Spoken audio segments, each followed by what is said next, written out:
وہ انہوں نے ختم کر دیا ہے. 2 سیکنیٹریز جو ہیں وہ اس الائنس سے الگ. قاہرہ صاحب قطع کلامی معاف، میں سمجھنا چاہ رہی ہوں کہ شہباز شریف صاحب نے تو بہرحال اب کہا ہے کہ نہ مزاحمت کرنی ہے نہ مفاہمت کرنی ہے. شہباز شریف صاحب قومی حکومت بنانے کا کہہ رہے ہیں. ابھی بریکنگ نیوز ہمارے پاس آئی ہے، شاہد خاقان عباسی اس تجویز کو، اس رائے کو مسترد کر رہے تھے ابھی بیٹھے ہوئے کہ نہیں، ہمیں ضرورت ہی نہیں ہے قومی گورنمنٹ کی. تو سیاست میں حصے داری کا مطالبہ ہے یہ شہباز شریف صاحب کا، کس طرح دیکھیں اسے؟ نہیں، انہوں نے تو حیران کن بات ہے نا، پی ڈی ایم تو ہے ہی مزاحمت کے لیے، اس حکومت کے خاتمے کے لیے. اگر وہ نہیں چاہتے تو وہی بات جو میں پہلے عرض کر رہا ہوں. اب وہ کیا چاہتے ہیں؟ وہ کوئی قومی حکومت بنانا چاہتے ہیں، وہ نئے انتخاب چاہتے ہیں. تو نئے انتخاب اسی حکومت انہی قوانین کے تحت ہوں گے تو پھر ایسے ہی ہوں گے. تو اس کی بھی کوئی وضاحت نہیں ہے کہ نئی حکومت کیسے آئے گی. اگلے انتخابات سے پہلے کیا وہ گورنمنٹ کے ساتھ بیٹھ کے کوئی الیکٹورل ریفارمز پہ کام کریں گے، یا جس طرح ہم انہیں کہہ رہے تھے کہ عدم اعتماد کریں اور پھر اس حکومت کو فارغ کر کے ساری جماعتوں پہ مشتمل کمیٹی بنا کے مفاہمت کے ساتھ ایسا اور ایسی ریفارمز کی جائیں جس کے نتیجے میں ہم بہتر طریقے سے الیکشن کرا سکیں، فیئر اینڈ فری الیکشن کرا سکیں. اب وہ اگر اس کی طرف چلنا چاہتے ہیں تو وہ راستہ نہیں بتا رہے. یہ ایمبیگوٹی جو ہے یہ ان کے اندر ختم ہونے کی ضرورت ہے تاکہ آسانی سے اور صحیح سمت بڑھا جا سکے. ٹھیک ہے سر، ایمبیگوٹی تو دونوں سائڈوں کو لگ رہی ہے نا. اختلافات جو ہیں میری نظر میں حکمت عملی پہ ہیں، جو حزب اختلاف کے اندر ہی ایک جماعتوں کی اسٹریٹجیز کا اختلاف ہے. لیکن پھر بھی مولانا فضل الرحمان صاحب جو ہیں وہ کہہ رہے ہیں پیپلز پارٹی نے پوری سنجیدگی سے کوشش کی ہے پی ڈی ایم کی پیٹھ میں چھرا گھونپنے کی. تو یہ بات جو ویسے بظاہر اسٹریٹجی لگ رہی ہے، پی ڈی ایم سے غداری اور دھوکہ دہی کی لینس سے کیوں دیکھا جا رہا ہے پیپلز پارٹی کے اقدامات کو یا فیصلوں کو؟ دیکھیں، میں ایک تو کسی کو غداری کے فتوے بانٹنا بند ہونا چاہیے اس ملک کے اندر. ایون حکومت کے لیے میں غداری کا لفظ استعمال نہیں کرنے چاہیے، یہ بڑی نامناسب بات ہے. دوسری بات یہ ہے کہ آپ میرے کہنے کو یا مولانا صاحب کے کہنے کو یا شہباز شریف صاحب کے کہنے کو یا کسی اور کے کہے کو چھوڑ دیجیے. یہ قوم ساری، یہ سارا میڈیا اس بات کا انالیسس کرے کہ پی ڈی ایم کیوں بنا تھا. میرا تصور ہے کہ اس حکومت کے خاتمے کے لیے 1 پوائنٹ ایجنڈا، اس کی اسٹریٹجی کیا تھی، وہ ہمارا ایک لکھا ہوا معاہدہ ہے، اس کے تحت چلنا تھا، جس میں جلسے جلوس، ریلیاں، اسمبلیوں کے اندر باہر ان کے اوپر دباؤ اور عدم اعتماد کی تحریک اور پھر استعفوں کا فیصلہ. اب اگر استعفوں کا فیصلہ مولانا فضل الرحمان صاحب اور مسلم لیگ مل کے اپنے تئیں کر کے اعلان کر دیتے ہیں اور ہم پھر جا کے ترلا کرتے ہیں کہ جناب بائی الیکشن لڑے، اس سے حکومت کو نقصان ہوگا اور ہماری بات سچ ثابت ہوتی ہے، پھر اپنی بات پہ اڑ جاتے ہیں کہ سینٹ کا الیکشن کا بائیکاٹ کریں اور استعفے دے دیں، ہم نے سینٹ بلاک کرنا ہے. ہم نے کہا کہ حضور آپ مسلم لیگ نے بھی 10-11 مہینے پی ٹی آئی کے استعفے قبول نہیں کیے تھے، استعفے ہو گئے لیکن پڑے رہے اسپیکر صاحب کے پاس. اب بھی اگر ایسا ہوگا تو کیا ہوگا؟ تو پھر ہم نے بڑی مشکل سے اس بات پہ قائل کیا کہ سینٹ کا الیکشن لڑا جائے. تو وہ اس میں بھی کامیابی ہوئی، لیکن گیلانی صاحب کی چیئرمین ڈاکہ ڈال کے چھین لی گئی. اس کے بعد لیڈر آف دا اپوزیشن جو پیپلز پارٹی کا ادروائز حق تھا، اگر گیلانی صاحب بن جاتے تو اور بات ہے، لیکن otherwise Peoples Party single largest party ہے، مسلم لیگ قومی اسمبلی میں لارجسٹ پارٹی ہے، ان کا حق ہے. سو وہ ایک اصول تھا، اس کو ایک ایسا بہانہ بنا دیا گیا کہ جی وہ بلوچستان عوامی پارٹی سے ووٹ لے لیے، یہ کر دیا. مجھے کوئکلی ایک اور بات بتائیے گا. لانگ مارچ کا اعلان بھی کیا جا رہا ہے کہ اسلام آباد آئیں گے، مگر ساتھ ہی احسن اقبال، رانا ثناء اللہ، محمد زبیر سب کہہ رہے ہیں کہ 2022 کے اندر الیکشن ہونے جا رہے ہیں. تو سر میں تو یہ سمجھنے سے قاصر ہوں کہ الیکشن اگر خود اناؤنس کرے گی پی ٹی آئی، جو یہ سارے پی ایم ایل این کے رہنما کہہ رہے ہیں، تو پھر پی ڈی ایم کی فنکاری یا پی ڈی ایم کا اس کے اندر کیا اچیومنٹ اور سکسیس ہوئی؟ پہلی بات تو یہ ہے کہ پی ڈی ایم ختم ہو چکی ہے. پی ڈی ایم نام کی ہم کو یہ چیز نہیں باقی رہ گئی، اس لیے کہ پی ڈی ایم کوئی کارپوریٹ باڈی نہیں تھی، پی ڈی ایم کوئی لیگل اینٹی نہیں تھی. پی ڈی ایم بنیادی طور پہ 10 جماعتوں کا ایک انڈرسٹینڈنگ تحریر کر کے ایک مقصد کے لیے کی گئی تھی. اگر اس حکومت کو ہٹانے کا مقصد پی ڈی ایم کا ایجنڈے میں نہیں رہا، جس طرح مسلم لیگ کہہ رہی ہے، تو پی ڈی ایم کس بات کی؟ اور پھر 2 جماعتیں اس کو چھوڑ کے چلی گئی ہے اس لیے کہ باقی جماعتوں نے اس کے چارٹر پہ کام نہیں کیا جس پہ انہوں نے سائن کیا، عمل نہیں کیا. تو پھر ان کو نیا چارٹر لکھنے کی ضرورت ہے. مولانا فضل الرحمان صاحب کو چاہیے کہ وہ دوبارہ میٹنگ کر کے یہ ساری اپوزیشن کی باقی جماعتوں کی ایک نیا چارٹر لکھیں، کوئی نیا نام رکھیں اب تو مسلم لیگ جو ہے اس حکومت کو ہٹانے کے موڈ میں ہے ہی نہیں. بہت بہت شکریہ. ہمارے ساتھ قمر زمان کائرہ موجود تھے. کہہ رہے تھے کہ مولانا صاحب کو نئے چارٹر لکھنے کی ضرورت ہے. آپ نے بات سنی شہباز شریف صاحب کی قومی حکومت کی تجویز کو بہرحال شاہد خاقان عباسی صاحب نے رد کیا ہے. ایک چھوٹا سا وقفہ لیتے ہیں, وقفے کے بعد بات کریں گے اعلیٰ عدلیہ کی کچھ اہم ترین فیصلوں کی. صحافیوں کے تحفظ فراہم کرنے کے حوالے سے آج خود نوٹس لیا گیا ہے سپریم کورٹ میں, اور پلاٹس کی بندربانٹ کے حوالے سے اسلام آباد ہائی کورٹ کا اہم ترین فیصلہ آپ کے سامنے رکھیں گے. Stay with us.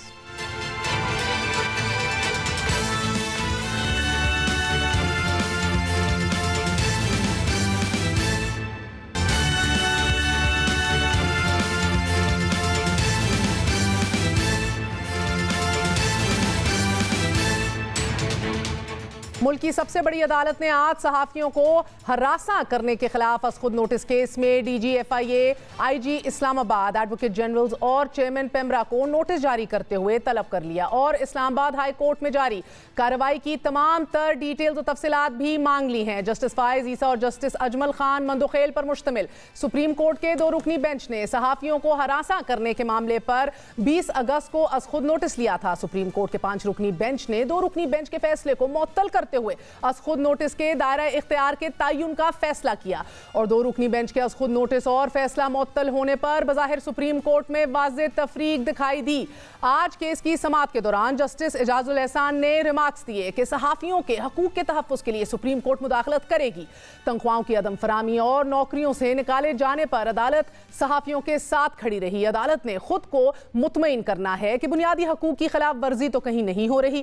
جسٹس منیب اختر نے ریمارکس دیے کہ آئین پاکستان میڈیا کو آزادی فراہم کرتا ہے. آزادی صحافت کا ذکر تو بھارتی اور امریکی آئین میں بھی نہیں. کوئی قانون اگر آرٹیکل 19 سے متصادم ہوا تو کالعدم قرار دے دیا جائے گا, اور اگر کمرہ عدالت خالی بھی ہوا تو بھی سماعت کریں گے.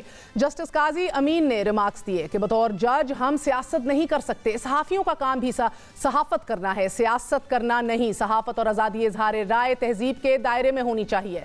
ججز تاریخ کے ہاتھوں میں ہیں, چند افراد کے نہیں. درخواست گزاروں عبدالقیوم صدیقی, اسد طور اور عامر میر نے عدالت پر عدم اعتماد کرتے ہوئے اپنی درخواستیں واپس لے لی. عامر میر نے یہ کہتے ہوئے اپنی درخواست واپس لے لی کہ مجھے انصاف کی امید نہیں, کیونکہ خفیہ ہاتھ انصاف سے زیادہ طاقتور ہے.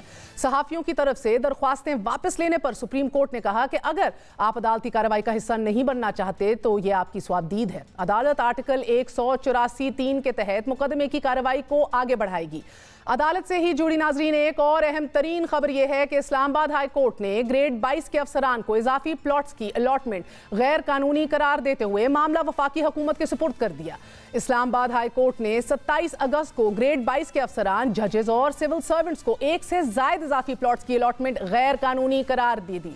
اور ساتھ ہی جورسٹ فاؤنڈیشن نے عدالت کو درخواست میں استدعا کی تھی کہ 27 جون 2006 کو وزیر اعظم نے سیکرٹری اسٹیبلشمنٹ کی بھجوائی گئی سمری منظور کی. سمری منظور کرنے کی وجوہات قانونی نہیں بلکہ خواہشات پر مبنی ہیں, اس لیے اضافی پلاٹس دینے کی منظوری کالعدم قرار دے دی جائے. اسلام آباد ہائی کورٹ نے جورسٹ فاؤنڈیشن کی درخواست پر جسٹس محسن اختر کیانی نے قرار دیا کہ ججز اور سول سرونٹس کو پلاٹ الاٹمنٹ کے حوالے سے کوئی قانون موجود ہی نہیں سرے سے.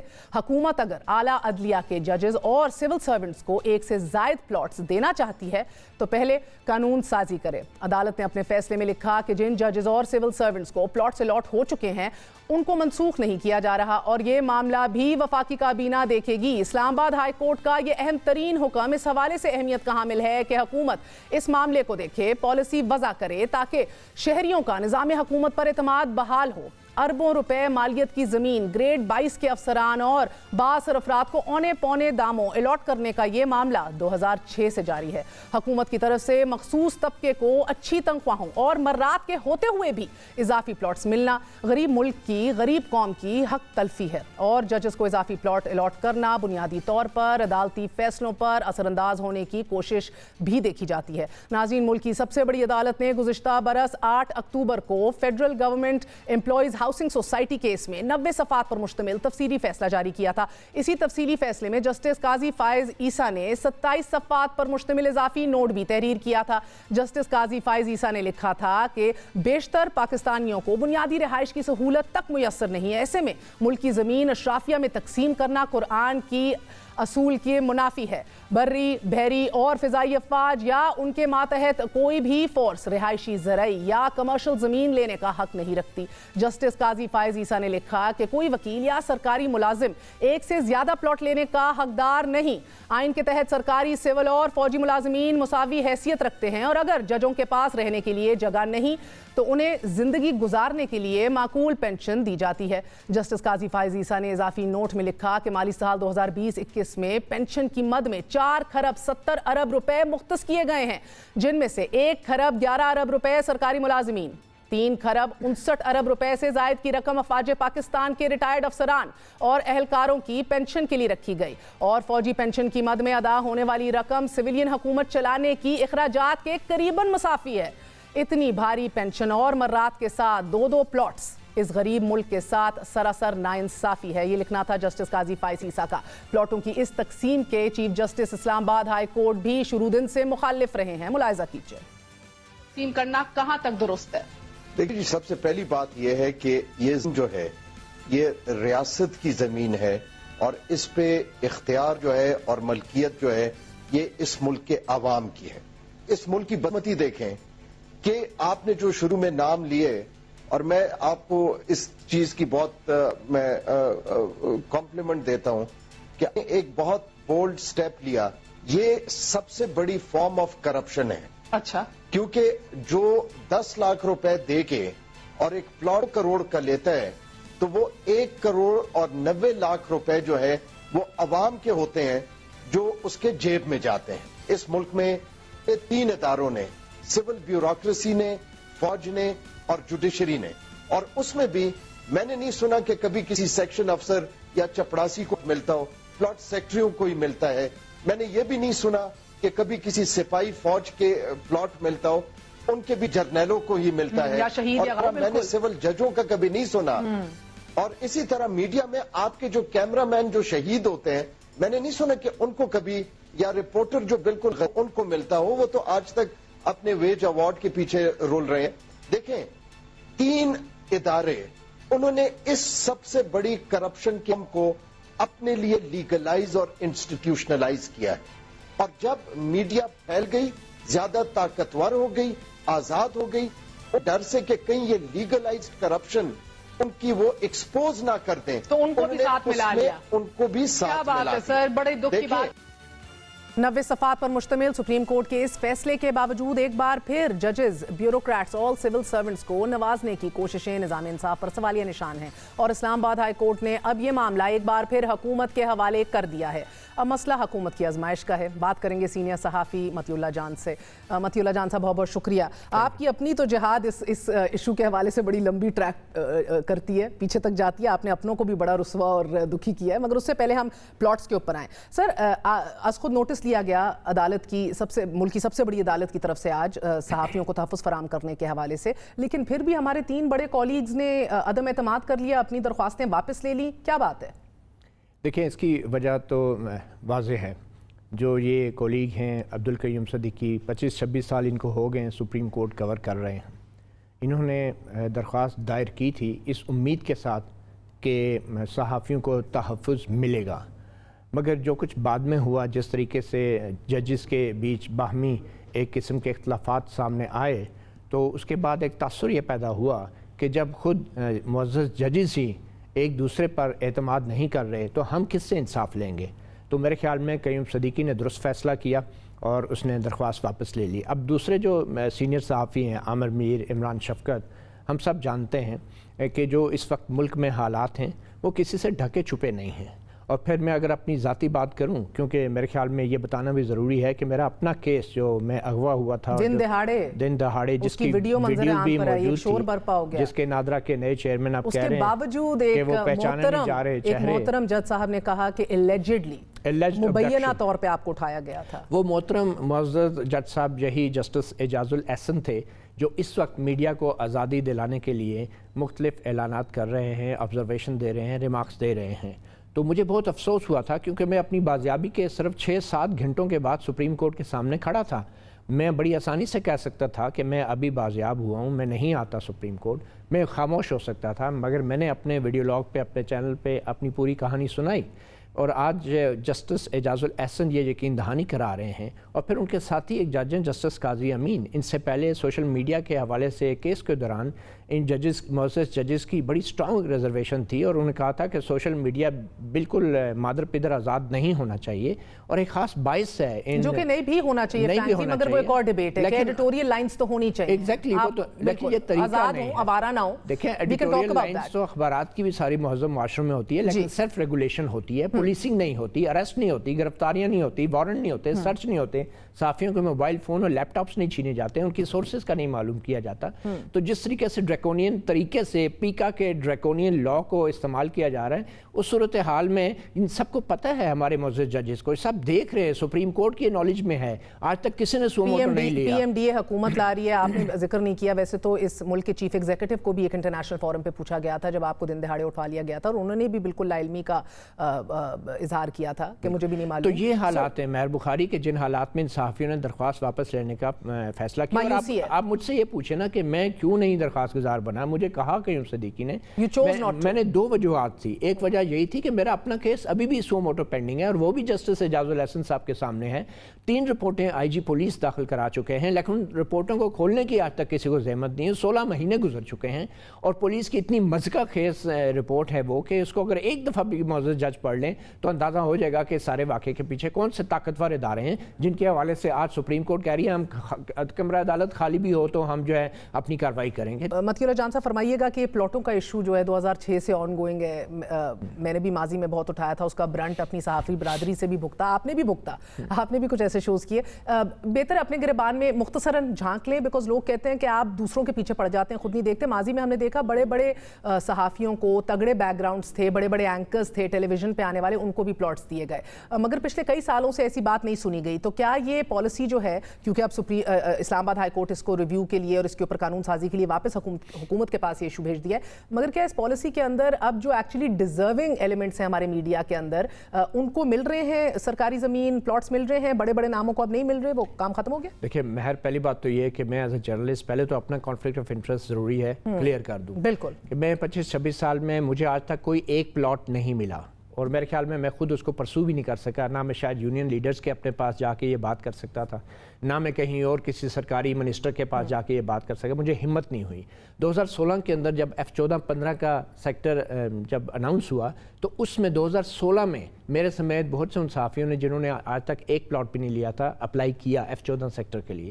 تو یہ میں کلیئر کر دوں، ابھی تک اس کا کوئی فیصلہ نہیں ہوا، 5 سال گزر چکے ہیں، میں نے بھی پرسو نہیں کیا، نہ میں نے معلوم کیا ہوگا نہیں ہوگا، یہ اب اللہ بہتر جانتا ہے. لیکن میں ایک اپلیکینٹ تھا 2016 اور آپ آن دا ریکارڈ یہ رکھ رہے ہیں اس بات کو، میں آن دا ریکارڈ آپ کو یہ clear. And you consider your self deserving? I don't know، اب پالیسی دیکھیں نا، اب یہ گورنمنٹ نے ڈیسائیڈ نہیں کرنا، یہ ہماری یونین. آج کیا کہہ رہے ہیں اسلام آباد ہائی کورٹ کے جج صاحبان، وہ تو بڑے بڑے ججز، جنرل، سول سرونٹس کا ذکر کر رہے ہیں کہ بڑی بڑی مراتیں، بڑی بڑی تنخواہیں ہیں، وہ تو دو پلاٹس، اضافی پلاٹس کی بات ہو رہی ہے. بہرحال بات یہ ہے کہ یہ گورنمنٹ نے ڈیسائیڈ نہیں کرنا، یہ جہاں تک میرا تعلق ہے میرے خیال میں یہ ہماری یونین ڈیسائیڈ کرتی ہے، پالیسی اور رولز گورنمنٹ کے ہوتے ہیں. دوسری بات، اب جہاں تک دوسرے پلاٹ کا تعلق ہے تو یہ صرف ججز کا نہیں ہے، بیوروکریٹس کا نہیں ہے، ہمارے بہت سینئر جرنلسٹوں نے بھی 2 پلاٹس لیے ہوئے اور ایز اے رائٹ سمجھ کے لیے ہیں. بلکہ ایک صحافی، بہت سینئر صحافی تھے، میں نام نہیں لوں گا، ان کو ہمارے احمد نورانی صاحب نے فون کر کے، سوری معذرت کے ساتھ سلامت، انہوں نے جب فون کیا تو انہوں نے کہا بھائی ایک پلاٹ اس لیے تھا کہ وہ پلاٹ تھا، دوسرا اس لیے لیا کہ اس کو بیچ کے اس پلاٹ پہ گھر بنانا تھا. اور ہر شہر میں ایک پلاٹ ہونا تو بہت ضروری ہوتا ہے، کبھی کس شہر میں جانا پڑتا ہے 4-5 سے، اور ہمارے بہت سے صحافیوں نے شاید 3 بھی کئیوں نے لیے ہوں گے. تو آپ دیکھتے ہوں گے کہ بہت کم صحافی ان پلاٹوں کے حوالے سے پروگرام کر رہے ہیں، اور خاص کر 2 پلاٹوں کے حوالے سے، کیونکہ اگر وہ کرتے ہیں تو میں سمجھتا ہوں انہیں ذاتی طور پہ پہلے اپنا بتانا ضروری ہے کہ ان کے اپنے 2 پلاٹ، میں نے نہ کبھی اپلائی کیا نہ میرے پاس ہے، مگر یہ میں پچھلے 15 سالوں سے کر رہی ہوں، تب بھی لیکن اپنا ڈکلیئر کرنا بھی بہت ضروری ہے، اور وہ نہیں کر پاتے. ملک کا آئین یا کوئی بھی قانون ججوں کو، جرنیلوں کو، بڑے بڑے سول سرونٹس کو یہ اختیار دیتا ہے کہ وہ زمین لیں آفیشلی 2 ایڈیشنل؟ دیکھو نا، انگریزوں نے 1861 میں جو قانون بنایا تھا لینڈ ایکوزیشن ایکٹ، عام ورکر کا تو حق ہے نا، چلو عام ورکر کا، بٹ بڑے بڑے پوسٹ، جو میں آپ کو بتا رہا ہوں، لینڈ ایکوزیشن ایکٹ کے اس قانون کو مس یوز کر کے جو آج کل کے ہمارے انگریز ہیں، جو کولونیل وارث ہیں، کولونیل امپیریل ماسٹرز کے جو وارث ہیں، انہوں نے اس انگریزوں کے اس قانون کو پلاٹوں کے لیے استعمال کیا، زمینیں غریبوں سے خرید کے ان کو رہائشی اسکیمیں بنا کے پلاٹ بیچنے کے لیے استعمال کیا.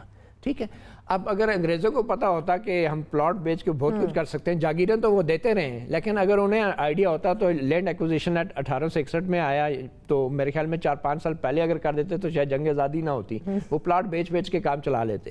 تو مسئلہ یہ ہے کہ اس لینڈ ایکوزیشن ایکٹ کی جو سپریم کورٹ نے ابھی تشریح کی ہے، جس کا آپ حوالہ دے رہی تھی سپریم کورٹ کا فیصلہ، جس میں جسٹس قاضی فائزہ عیسیٰ کے آپ نوٹ کا حوالہ دے رہی تھی، ان سارے ججز نے بشمول جسٹس قاضی فائزہ عیسیٰ نے متفقہ طور پہ کہا ہے کہ جی وکیلوں کا بھی پبلک پرپس بنتا ہے، وکیلوں کی بھی اسکیم کا بنتا ہے، یہ ایک پبلک پرپس ہے، گورنمنٹ کی پالیسی ہے۔ اور جو سی ڈی اے جگہ ایکوائر کر رہا تھا، جو پہلے ہائی کورٹ نے جسٹس عطا من اللہ نے کہا تھا کہ ایلیٹ کیپچر ہے، تو اس جسٹس عطا من اللہ کے فیصلے کو سیٹ اسائڈ کیا، جس میں جسٹس قاضی فائزہ عیسیٰ بھی شامل ہیں۔ انہوں نے بھی کہا کہ عطا من اللہ صاحب بعد میں قرآن اندازی میں بیشتر کے نام بھی آ گئے۔ پھر اب یہ دیکھیں، یہ اس سے بڑا کانفلکٹ آف انٹرسٹ۔ میں بار بار یہ کہہ دوں کہ ہم پالیسی ڈسکس کر رہے ہیں، ادھر کنٹیمپٹ یا کسی کی دل آزاری نہیں ہے، پالیسی ڈسکس کرنا ہر ایک کا رائٹ ہے۔ دیکھیں جو فیکٹ ہیں، چاہے صحافی ہوں یا دیگر سول سرونٹس ہوں، بڑے بڑے لوگ، ادھر کانفلکٹ آف انٹرسٹ تو ہے نا، کانفلکٹ آف انٹرسٹ جب کسی کی سوابدید پہ آپ کو جن ججز نے اسلام آباد ہائی کورٹ کے چیف جسٹس عطا من اللہ کے اس ججمنٹ کو سیٹ اسائڈ کیا، جس میں انہوں نے کہا تھا کہ یہ ایلیٹ کیپچر ہے، ایسے بندربان نہیں ہونی چاہیے، عوام کی زمین ہے، یہ عوام کی امانت ہے۔ ان ججز میں جسٹس مشیر عالم تھے، ان ججز میں جسٹس عمر عطا بندیال تھے، ان ججز میں جسٹس ایک اور معزز جج بھی تھے، جسٹس اعجاز الاحسن تھے 3، اور ایک جسٹس قاضی فائزہ عیسیٰ۔ یہ جو آپ نے ججمنٹ پڑھی ہے یہ 4 ججز تھے ماسوے جسٹس قاضی فائزہ عیسیٰ کے، جنہوں نے آج تک کنسسٹنٹلی ریفیوز کیا اس طرح کی کوئی بھی برات لینے کے۔ سب ججز نے کیا اور پھر وہ کیس بھی سنتے رہے، اور اب جو F14-15 کی لسٹ آئی ہے ان میں بہت سے معزز ججوں کے نام ہیں جنہوں نے یہ کیس کا کانفلکٹ آف انٹرسٹ ہے، seriously conflict of interest, but also جرنیل، آلسو تگڑے تگڑے اداروں کے ہیڈز، آئی مین آپ دیکھتے ہیں اس کے اندر سوابدید نے نوازا بھی جاتا ہے۔ آپ کی آخری سوال، امید ہے تحریک انصاف حکومت سے کہ اس کے اوپر جو ہے واقعی لیجسلیشن کرے صحیح طریقے سے کہ مس یوز نہ ہو یہ، اور جو واقعی ڈیزرونگ ہیں ان تک یہ بالکل اس طرح کی فیسلٹی پہنچے؟ میرے خیال میں 2 پلاٹوں کے حوالے سے تو تحریک انصاف کی حکومت کو بڑا کلیئر کٹ ڈیسیجن لینا چاہیے۔ لیں گے؟ ایک تو میرے خیال مجھے کوئی امید نہیں ہے، کیونکہ یہ جس سہارے پہ کھڑی ہے، جس شاخ پہ بیٹھی ہے، اس شاخ کو کبھی نہیں کاٹے گی۔ اور جب آپ 2 پلاٹ جو ہے بیوروکریٹس کے اور ججوں کے کم کریں گے، پھر سوال اٹھیں گے کہ ڈی ایچ اے میں جو 4 plot at the end of the day before retirement ایک جنرل صاحب لیتے ہیں، تو پھر ان کا کیا بنے گا؟ تو یہ بہت سی کنٹروورسیز ہیں، بہت مشکل ہو جائے گا وزیر اعظم عمران خان کی اس پارٹی کے لیے، اس حکومت کے لیے، کہ 2 پلاٹوں کے حوالے سے، بیوروکریٹس کے حوالے سے کوئی سخت اقدام کریں۔ اور پھر آپ یہ دیکھیں نا کہ جس قسم کا بزنس بن چکا ہے، چیف جسٹس عطا من اللہ نے اپنے فیصلوں میں کہا ہے کہ سرکاری افسر جو ہیں وہ اپنے دفتروں میں بیٹھ کے اپنی رہائشی اسکیموں کی فائلوں پہ سائن کر رہے ہوتے ہیں، عوام کی خدمت نہیں کر رہے ہوتے۔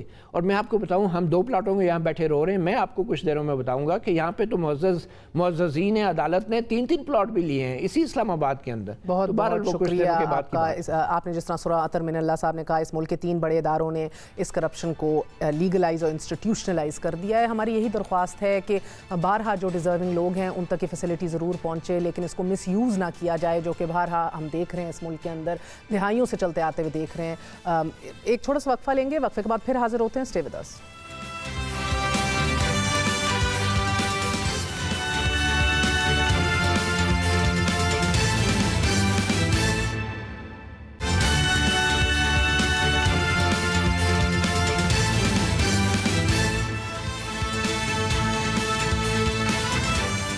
افغانستان کی بگڑتی صورتحال کے بعد نیشنل سیکیورٹی ایڈوائزر موعید یوسف کا کہنا ہے کہ اگر افغانستان کو تنہا چھوڑ دیا گیا تو ایک بار پھر ایک ویکیوم پیدا ہو جائے گا۔ عالمی برادری سیکیورٹی خلا سے بچنے کے لیے طالبان کے ساتھ رابطے کرے۔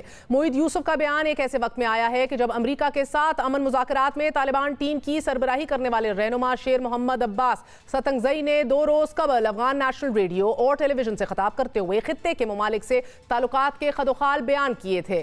چین کے حوالے سے ان کا کہنا تھا کہ چین ایک مضبوط قوم ہے، ہم افغانستان کے حوالے سے چین کی مثبت پالیسیز کا شکریہ ادا کرتے ہیں، ہم فلاحی منصوبوں پر بھی چین کے شکر گزار ہیں۔ تاجکستان کو افغانستان میں مداخلت سے روکتے ہوئے ستنگزئی کا کہنا تھا کہ ہم تاجکستان سے اچھے تعلقات چاہتے ہیں اور امید کرتے ہیں کہ افغانستان کی امداد جاری رکھی جائے گی۔ ہم عدم مداخلت کی پالیسی پر عمل پیرا رہیں گے اور امید کریں گے کہ ہمارے اندرونی معاملات میں بھی مداخلت نہ کی جائے۔ ازبکستان کے ساتھ تعلقات میں مزید بہتری کی امید کرتے ہوئے طالبان رہنما کا کہنا تھا تھا کہ افغانستان میں تعمیر نو کے حوالے سے ازبیکستان کے کردار کو سراہتے ہیں. 20 سال تک مثبت کردار ادا کرنے پر ترکمنستان کا شکریہ بھی ادا کیا گیا اور ان کا یہ کہنا تھا کہ ہم ٹاپی پروجیکٹ کی حمایت کریں گے اور ہر ممکن مدد بھی دیں گے. ایران کے حوالے سے شیر محمد ستنگزئی نے کہا کہ تاریخی طور پر تعلقات میں مد و جز آتا رہا ہے, اپس اینڈ ڈاؤنز آتے رہے ہیں, مگر ایران کی حالیہ پالیسی کی حمایت کرتے ہیں اور امید رکھتے ہیں کہ ہمارے تاجروں کو ہندوستانی سرمایہ کاری سے بننے والی بندرگاہ چاہ بہار تک رسائی دی جائے گی. دو طرفہ تعلقات میں بہتری کو اندرونی معاملات میں مداخلت سے نتھی کیا گیا ہے. یہ سیکیورٹی کونسل کے ممبر ملک روس سے اچھے تعلقات کو مزید بڑھانا چاہتے ہیں. یہ بھی کہا گیا تاکہ روس افغانستان کی مدد جاری رکھے, جبکہ ہندوستان کے حوالے سے شیر محمد ستنگزئی کا یہ کہنا تھا کہ ہندوستان خطے کا ایک اہم ترین ملک ہے. ہم تجارت, کلچر اور معاشی تعلقات کو بڑھانا چاہتے ہیں. ہم چاہتے ہیں کہ پاکستان ہندوستان کے لیے اپنا ایئر کوریڈور کھلا رکھے کیونکہ تجارت ہمارے لیے اہم ترین ہے. ہندوستان کے ساتھ معاشی, سیاسی اور ثقافتی تعلقات ہمارے لیے اہمیت کے حامل ہیں, جبکہ 20 سال تک مدد کرنے والے ملک پاکستان کے حوالے سے ان کا کہنا تھا کہ ہم لاکھوں مہاجرین کو پناہ دینے پر پاکستان کا شکریہ ادا کرتے ہیں. ہم ماضی کی طرح عدم مداخلت کے اصول پر مثبت تعلقات رکھیں گے. طالبان کی جانب سے پاکستان کو کسی قسم کی معاشی پارٹنرشپ میں شمولیت کی دعوت بہرحال نہیں دی گئی. جب طالبان کی جانب سے خطے کے اہم ممالک سے تعلقات کی داغ بیل ڈالی جا رہی تھی تو امریکی سینٹرل کمانڈ کے سربراہ جنرل فرینک میکنزی نے کابل ایئرپورٹ حملے کے بعد بریفنگ دیتے ہوئے یہ کہا کہ ہمارے اور طالبان کے مقاصد مشترکہ ہیں اور ایک دوسرے کے ساتھ کام کرنے میں ہی فائدہ ہے. آہستہ آہستہ امریکہ کی طالبان کے حوالے سے پالیسی میں بارہا تبدیلی دکھائی دے رہی ہے کہ جس کے بعد پاکستان کی فوجی قیادت نے پارلیمان کمیٹی برائے کشمیر, سینٹ کی قائمہ کمیٹی برائے دفاع اور قومی اسمبلی کی قائمہ کمیٹی برائے دفاع کے ممبران کو آج افغانستان, کشمیر اور داخلی صورتحال پر بریفنگ دی ہے. اور ذرائع کے مطابق ہمیں بتایا جا رہا ہے کہ 5 سے 6 گھنٹے دورانیے پر مشتمل اس بریفنگ میں ڈی جی ملٹری آپریشنز نے بریفنگ دی اور چیف عوامی اسٹاف جنرل قمر جاوید باجوہ سے 2 گھنٹے پر مشتمل ملاقات بھی ہوئی. اسی حوالے سے آپ کو آگاہ رکھیں گے the deadline has begun. آخری 24 گھنٹے رہ گئے ہیں for complete withdrawal of American troops. صورتحال نازک ہے, سنگین ہے اور بم دھماکوں اور راکٹ لانچز کے حوالے سے بارہا تواتر سے خبریں آ رہی ہیں. But that's it for tonight. اللہ سب کو اپنے زمان میں رکھے. I'll see you all tomorrow. Good night. اللہ حافظ.